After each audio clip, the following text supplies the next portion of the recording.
Friday. I'm a happy guy. It's the end of the week, which is great. Closing out a good work week. I got a lot of stuff done. Just to go over what's going to happen for this weekend, I'm going to go ahead and today I'm going to finish up on some GC8 parts and run over the some insulation and whatnot. But I'm going to do a little something special today. I actually had a fellow subscriber comment on one of my videos and asked what was the process of restoring the taillights. So as far as getting all those micro scratches and whatnot out of the lenses. So Draper B1, if I believe that's how you pronounce it, Draper B1, this is for you. So I'm going to go out of my way and make a little tutorial video real quick and show you guys how to get all those little micro scratches and imperfections out of your taillights, and point you in the right direction of also how to do your glass headlights for like the old school legacies and whatnot, and especially like the crystal clear for the Menai, for the GC body cars. They also are crystal clear, also the GFs, some of them had them also as well. Those are glass. So I'll go ahead and show you guys how to restore those as well, get the micro imperfections out, and yeah. So obviously you guys know that with you guys commenting and liking is what really gets me out there on YouTube, makes me more viral. So I really appreciate the comments and whatnot. So again, thank you. This is for you. I got it a little uncovered, so get you guys an idea. Alright, in one of the other videos, I mean, it's kind of hard to see if I can get any. You see kind of, I mean, there's some imperfections in there, a little bit of scuffs. You can kind of see them like right up in here and whatnot. But there are a lot of micro scratches also as well. So, especially like right there, you can kind of see some scuffs. You know, there's a good one right there. So we're going to go ahead and go out of our way, and we're going to get rid of those, so that we can make this look as shiny and brand new as possible. And yeah, this is how it's done. First things first, we're going to go ahead and just clean the taillights off. So we just dip that in a little bit of water. I usually use the microfibers because they tend to grab a lot better and clean and pull all the dust and dirt off, which is nice. So go ahead and just wipe, you know, just the general debris off just real quick. Next, we're going to take the 1500 or 2000 grit. I usually use 2000 just because 1500 can, you know, generally be just sometimes a little bit aggressive. But 1500 does work really well. But just don't want to push as hard or maybe take as much material away. Just really pay attention on what you're doing. So what I'm going to do is I'm going to go ahead and just kind of wet sand. See if we can get that scuff in there, and that way you can get an idea. Okay, so here's the scuff. You guys can see it. So I'm going to go ahead and just kind of lightly wet sand it out. Okay. The best way to do this is, you know, with as flat as possible. You don't want to run like divots and finger marks in here, because you know, you're going to have to wet sand them out. So what I'm going to do is I'm going to go ahead and I'm going to run over this surface real quick with this 2000 grit, and I'll give you an idea what it looks like. Okay, so as you can see, it's dulled the finish on top. It's now not as shiny. You can see the shiny parts that I didn't sand. The reason why that is there's actually serial numbers and whatnot that are right here. So I don't want to deck these down, you know, obviously.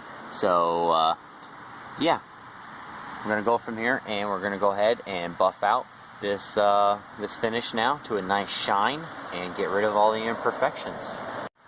All right, so what I did was I just kind of crudely just kind of taped around real quick, just to get off of the black plastic. I don't want any compound splashing on that, because I went ahead and I restored these taillights and brought them back to a real nice black plastic finish again. So I went ahead and went around the molding and made sure I don't have any compound, and not only that, when the buffing pad runs across that plastic, it has the possibility of burning the plastic as well with the buffing pad. So I don't want to have those issues, because I don't want to have to restore the black plastic again. So now that this is all wet sanded and dry, I'm going to go ahead and run over it with a buffing pad. I usually use my little mini because it works out really well. I'm just going to use a little foam pad with some compound, and then step out from there. Some medium grit compound will go ahead and take the finish out, And then I'm going to go ahead and swap my pad out to another foam pad for the swirl remover, so that I can get rid of all the swirls and whatnot, and it's basically like a glaze. A lot of guys will use the small cotton pad to actually cut with the compound. I generally don't like doing that because it heats up the plastic way too fast. The cotton pad to cut at the very beginning is good for the glass headlights. The glass is going to heat up, but it's actually not going to have that wear and tear and that burn. I've seen a lot of guys run the cotton pads over these and they burn the plastic. I'm sorry guys for all the random noises and whatnot. My house, I live right on a real busy road. So other than that, I'm going to go ahead and start buffing this out and let you guys see how it looks. Alright. Let's put on a little bit of compound. Not sure if you guys can see that or not, but it's already starting to come right back to its original luster again. And what's really good about the foam pad is I don't have to worry about cutting any other scratches into the really soft plastic. And that's why I use the foam pad to cut with compound. I'm not going to use the cotton pad. So you guys can see the lettering now, right here. That's the reason why I didn't go. You can see all the compound kind of bunching up in between the lettering. All that stuff will wipe away, guys. So I'm going to go ahead and I'm going to finish this up with the compound.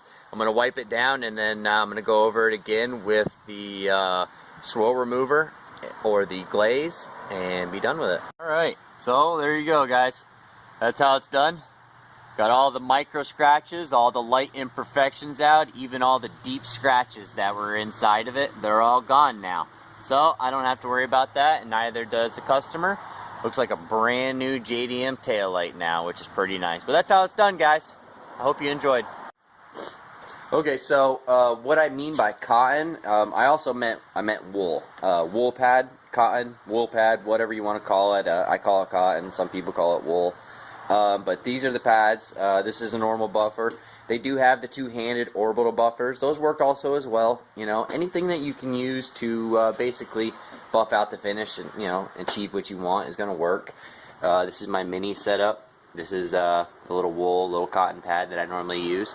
And then depending on what grit and compounds, you just change it right out. It's pretty nice. So that's it. Hope it helped you out. Okay, so basically if you get into it and there's still some scratches or gouges and whatnot that are still there after you buff it out, go ahead and just hit it again with a little bit more sandpaper until they're gone. You want to lightly do it. Take your time. Don't rush into it and try and just cut as much plastic off as possible off that taillight. You really want to just hit it with just like, dull the finish. Just enough to dull it is really ideal, because that's just going to take the little micro scratches that are off the top. If you're trying to get those deep gouges and scratches out, maybe try hitting it with some 1500 grit with a little block so you can keep it flat and you don't have to put the finger indentations in it.